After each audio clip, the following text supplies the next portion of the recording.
स्वागत है आपका हमारे चैनल माँ शांति भक्ति पर। आज हम चर्चा करेंगे भगवान श्री कृष्ण के किशोर लीला, रास लीला, गोपीनाथ, राधा कृष्ण।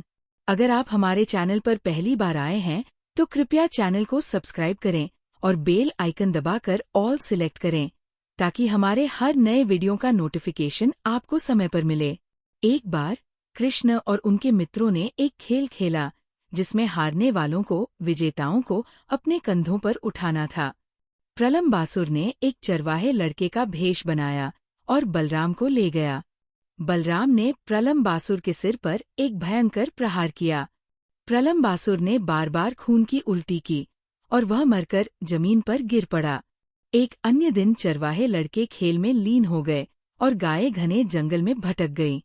अचानक जंगल में आग लग गई जिससे लड़के और गायें दोनों खतरे में पड़ गईं। कृष्ण ने भीषण जंगल की आग को निगल लिया और अपने मित्रों और गायों को बचा लिया। हर दिन सुबह सुबह छोटी गोपियां यमुना में स्नान करने जाती थी। एक बार कृष्ण वहां आए और उनके सारे वस्त्र छीन लिए और पास के कदम के पेड़ पर चढ़ गए। गोपियों ने अपने वस्त्र मांगे। कृष्ण के निर्देशों का पालन करते हुए गोपियों ने अपने वस्त्र प्राप्त किए और कृष्ण को संतुष्ट किया। एक बार ब्राह्मणों की पत्नियों ने कृष्ण, बलराम और सभी चरवाहों को भोजन कराया और एक दिन कृष्ण को प्राप्त किया। एक बार नंद महाराज ने रात के अंत में यमुना में स्नान करने का निर्णय लिया। वरुण के एक सेवक नंद महाराज को देवताओं के निवास स्थान पर ले गए। नंद महाराज को न पाकर कृष्ण तुरंत वरुण से मिलने गए। वहां वरुण ने कृष्ण की पूजा की और नंद महाराज को मुक्त कर दिया। शरद ऋतु की रात में लीलाओं का आनंद लेने की इच्छा से कृष्ण ने अपनी बांसुरी बजाना शुरू कर दिया। जब गोपियों ने बांसुरी की ध्वनि सुनी तो वे तुरंत अपने सभी घरेलू कामों को छोड़कर जल्दी से कृष्ण से मिलने चली गईं। गोपियों को प्रसन्न करने की इच्छा से कृष्ण ने उनके साथ विभिन्न लीलाएं करके उनकी विनती का जवाब दिया। लेकिन जब इस ध्यान के प्रदर्शन ने उन्हें थोड़ा अभिमानी बना दिया तो उन्होंने रास नृत्य के क्षेत्र से अचानक गायब होकर उन्हें विनम्र बना दिया। कृष्ण को न पाकर गोपियां यमुना के तट पर वापस चली गई और पूरी लाचारी के साथ केवल कृष्ण की महिमा का गायन किया और कृष्ण की लीलाओं का अभिनय किया। बाद में जंगल में भटकते समय गोपियों को पता चला कि कृष्ण ने राधा रानी को एकांत में ले लिया है। कृष्ण से राधा रानी को प्राप्त विशेष ध्यान के कारण उन्हें गर्व महसूस हुआ, इसलिए कृष्ण राधा रानी को अकेला छोड़कर गायब हो गए। तब गोपियों ने राधा रानी को कृष्ण के वियोग में देखा। जब सभी गोपियां कृष्ण से अपने वियोग में अत्यंत व्याकुल थी, कृष्ण प्रकट हुए और उन्हें सांत्वना दी।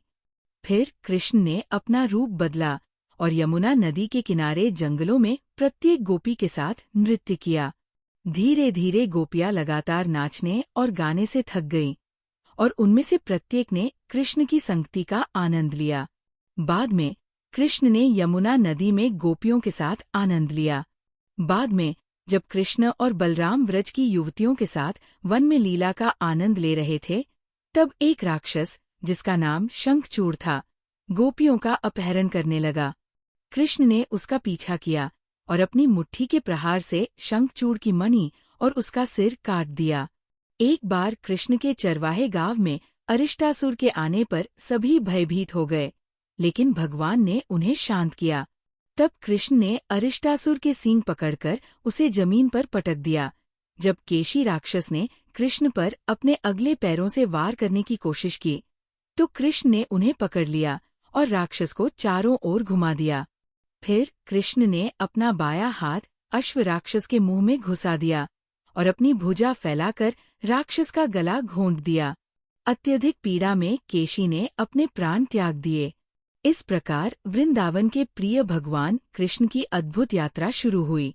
उनकी दिव्य लीलाओं और शरारती कृत्यों ने सभी के दिलों को अनंत प्रेम और आनंद से भर दिया। उन्होंने बुराई पर अच्छाई की अंतिम जीत का मार्ग प्रशस्त किया। माँ शांति भक्ति चैनल देखने के लिए धन्यवाद। अगर श्री कृष्ण के कौमार लीला की यह कहानी आपको प्रेरित करती है तो कृपया भारत के महाकाव्यों से और अधिक आकर्षक कहानियों के लिए हमारे चैनल को लाइक और शेयर करें।